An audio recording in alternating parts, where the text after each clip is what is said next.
Друзья, сегодня я хочу сказать вам нечто важное. Мы начинаем подготовку к святому причастию. В следующее воскресенье Бог будет могущественно благословлять. Мы увидим славу Бога в действии. В притчах в главе 15, в стихе 31 сказано следующее.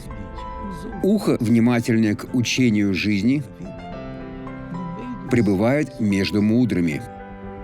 Доктор Суарес, а ухо, невнимательное к учению жизни, будет пребывать не между мудрыми, а между пропащими.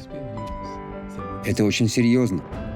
С удовольствием внемлите учению жизни, и ваше будущее будет прекрасным. Посмотрите это свидетельство. Как вас зовут? Грасас Мария.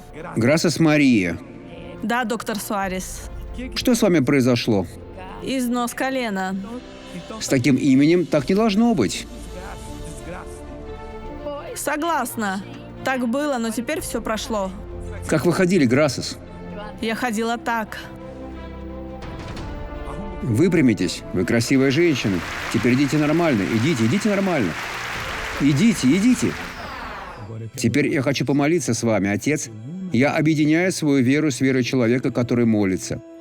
Сегодня мы начинаем подготовку к последнему причастию года, который будет в следующее воскресенье. И я прошу, чтобы Господь пришел благословлять, исцелять, преображать, творить чудеса. Во имя Иисуса пусть все сейчас будут благословлены во славу Твою. И аминь. Слава Богу!